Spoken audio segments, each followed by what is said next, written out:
Start with Miracle. I mean, you hold Haley to 4 points, had a big game off the bench, obviously, gave the team a big lift. I mean, were you expecting to come out and make that kind of impact tonight?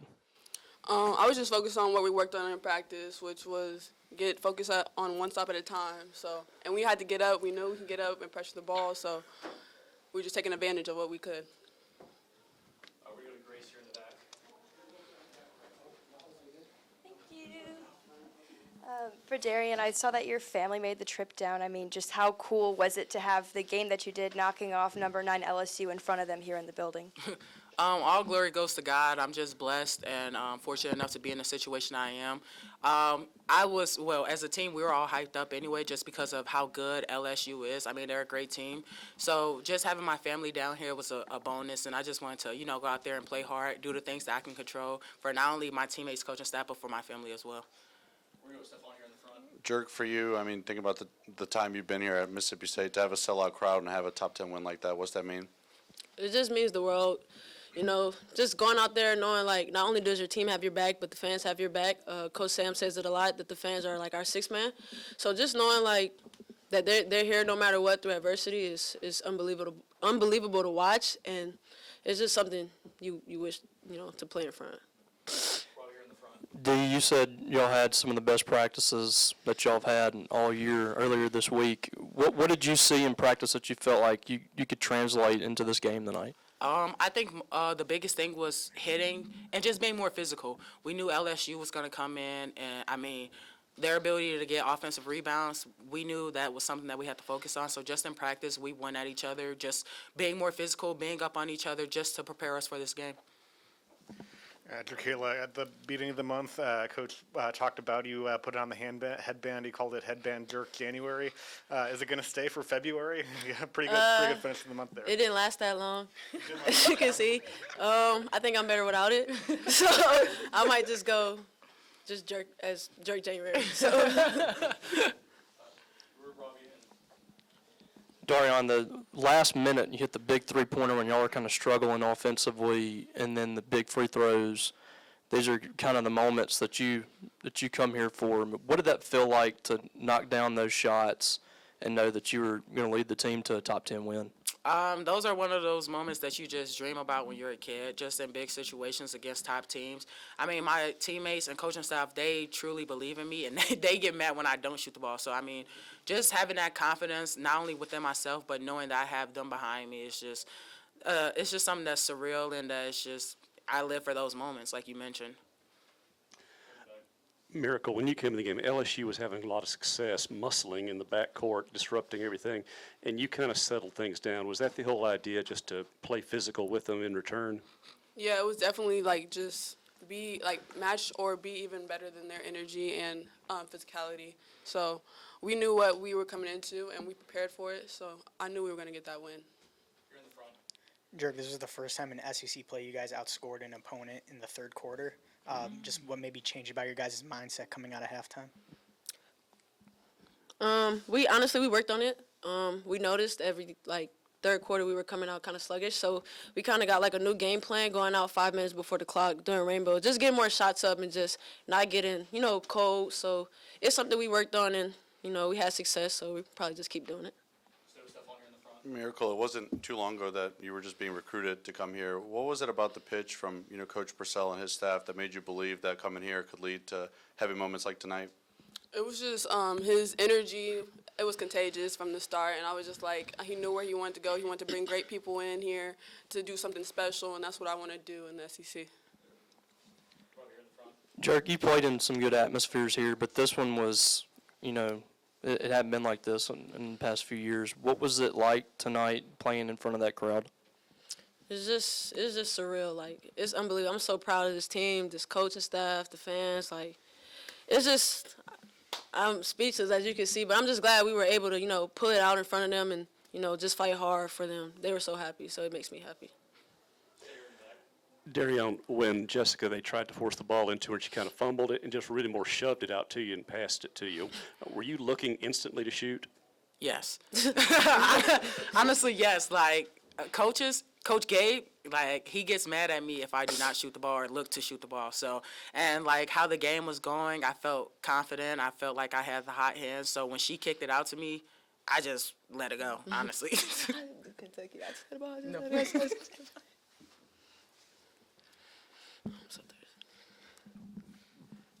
Kayla, does this one mean a little bit more extra to you, just being from New Orleans and having, I'm sure, watched LSU and seen a lot of their games growing up? Yeah, I've been waiting on this one.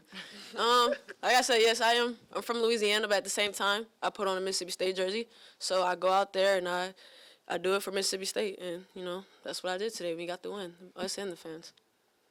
Stuff on here in the front. Dirk, you also talked about, wanting to be among the best guards in the SEC and to earn all SEC honors, things like that. I mean, to go against hometown team for you and some of the best guards in the country, what did it mean to come out and have a performance like that? You feel like you proved something? I just the game spoke for itself. Yeah. The game spoke for itself. Any more questions? Good one, Jerky. 3 scoop. No. 4 scoops. And some peanut butter. 4 scoops. Well, you all know I'm a man of words, but I'm really still speechless in multiple ways. Man, this fan base. Special. I mean, my wife's bringing me to the game. I've got radio, and we couldn't get down, y'all, the ramp. And so I told her, just let me out. Then when she lets me out, people start rolling down their windows and they're high-fiving me, okay? And next thing I know, I'm going up the sidewalk, and the students are coming underneath the bridge. I look up at the hump, and there's a line sitting ready, and I was just speechless. I was like, this is what I dreamed about. This is the moment I wanted to come here. I know the history that's been done before me, but I just told everybody, including these players, give me a chance, but most importantly, give us a chance together. And for us to have a night where, again, this place is special. It's the hump. And, again, I keep referring back to those moments when I watched South Carolina and Mississippi State. I was in awe. And I think tonight was that night for somebody else to watch across the country. And hopefully, most importantly, a lot of people that had questions about Mississippi State. We answered that, but most importantly to the recruits who were dialed in, talk to me nice. All right, my phone is open, my phone is on because, again, this is a special place. And it started with our administration. We had practice yesterday, and the marketing team was laying out shirts. And I literally stopped practice, and I said, guys, look what's going on right now.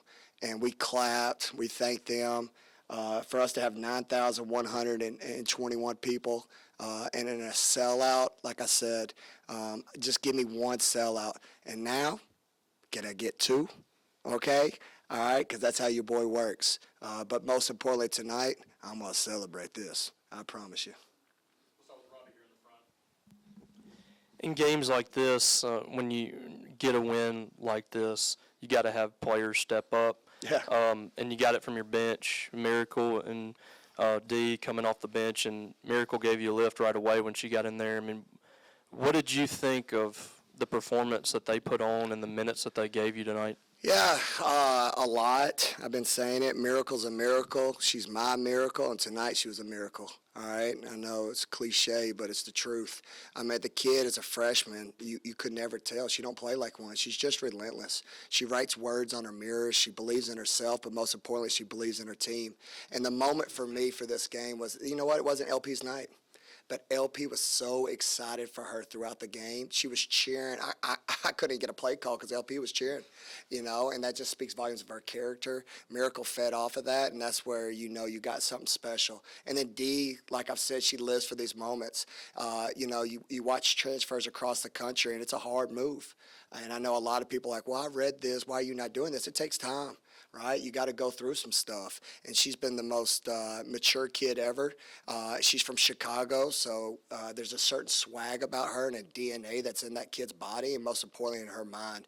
And I thought the play for me was that low shot clock, and she didn't panic. She actually shot that shot to make it. She makes it, and then I said, uh-oh, we in trouble because all she needed to do was see one and go in. And then next thing you know, Near sets a great screen. We put this one play in that we thought could work, and we executed it well, and then it was on and popping. Sam, you obviously came for a program that, had a lot of success as well. I mean, to win, in front of a sellout crowd, top 10 win, and have it on national TV, I guess just how much does that mean as you look at, recruiting and things of that nature to try to build this? It was you, now it's him, okay? I know, it's one of it. You know what? Dreams come true. Tonight's a dream night. Like I said, I'm in tears because people thought I was crazy. People thought, man, it can't be done. You had your moment. I have so many people who believe in me, but I believe in these young women, and they believe in each other. So for us to have a magical night where, again, we're talking about women's basketball, where there was a support and energy, where they felt valued. There was a support and energy that we weren't going to be denied, but there was a support and energy that we were one special fan base, and boy, did we feel it like ever. I felt like we had 6 players on the floor because the student section and our fans were not going to let us lose, and that's what happened tonight.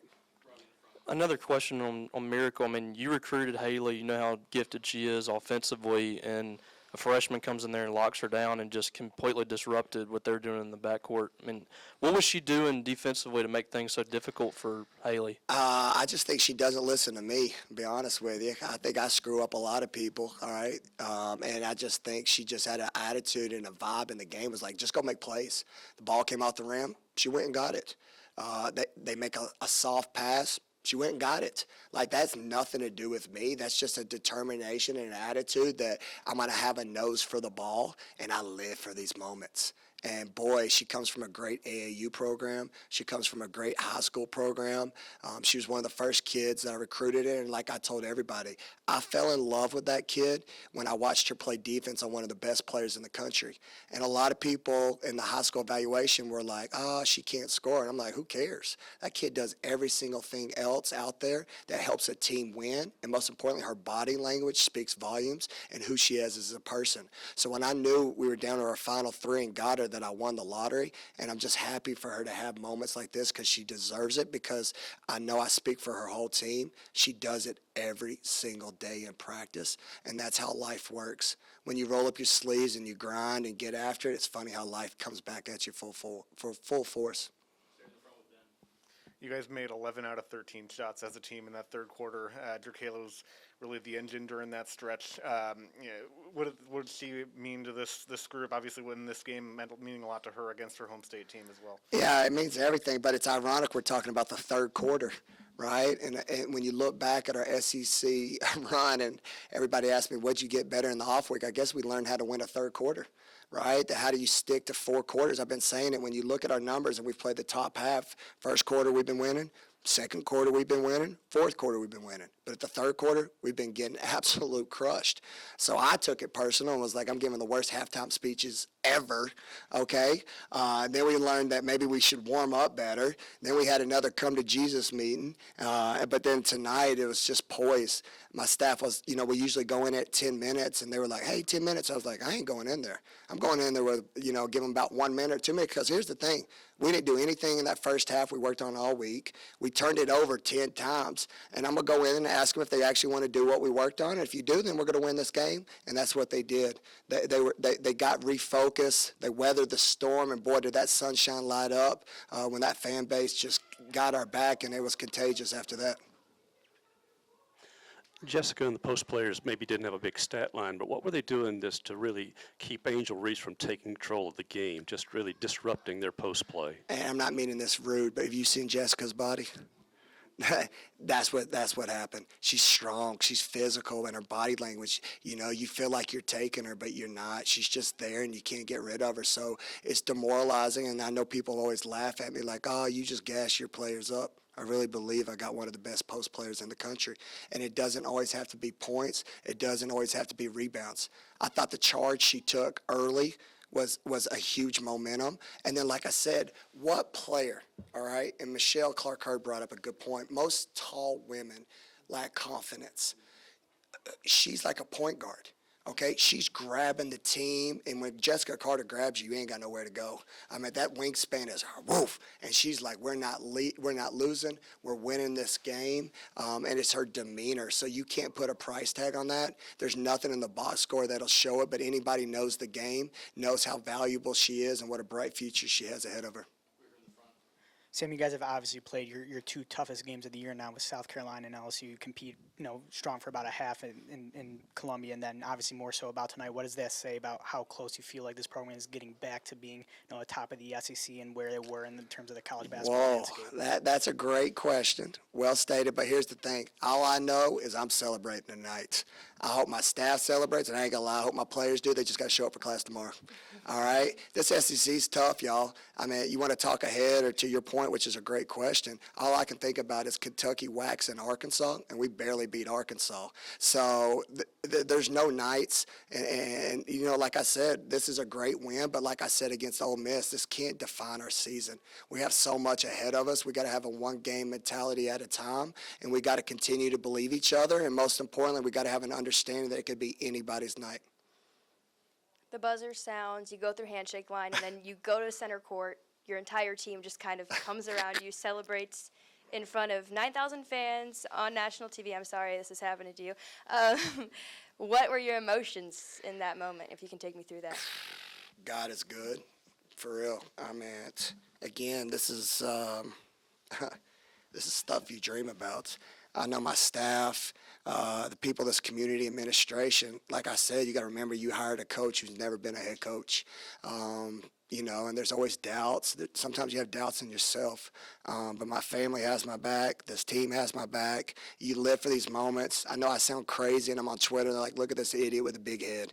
All right, he's on here telling everybody to come to the game. He's got a lot of energy, and he talks fast. So why should we come? And then we lose, and then everybody's like, why do you keep on doing what you're doing? But when you believe in something, you speak from your heart. That's the way I was raised. I believe in this team. I believe in the staff. I'm going to fight for everything. And I just, again, am thankful to have a community and a school that believes in me. And, again, when you have those variables where people didn't have to show up, we're not ranked, all right, but we're dogs. All right, and I got a group of young women that fight, and they showed up like no other. It's just a magical night that we'll never forget, and I know my kids won't forget. Because here's one more thing. All right, as a dad, y'all can know it's hard because I have to spend a lot of time away.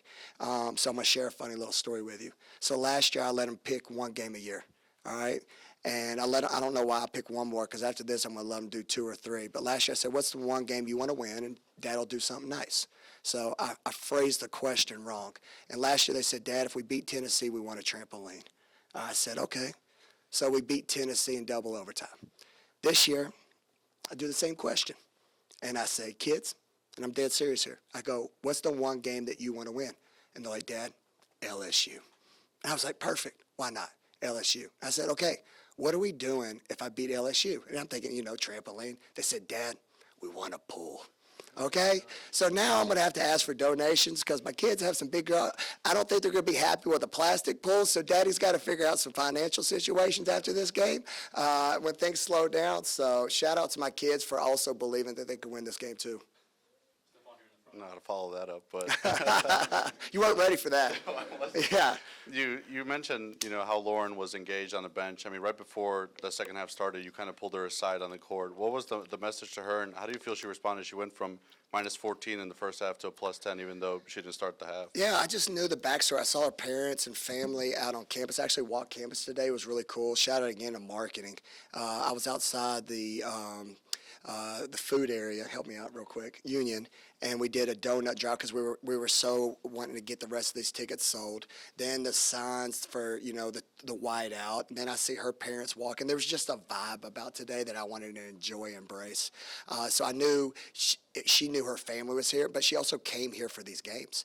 And that's life. That's the beauty of what we do. There's life stories. All right.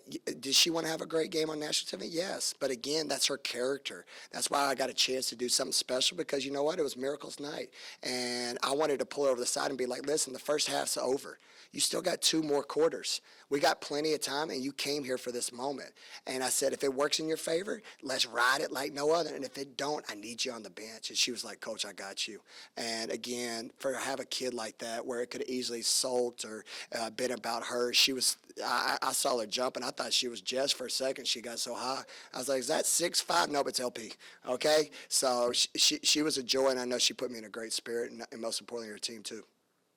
Any more questions for Coach? All right, thank you, Coach. Thanks, everybody.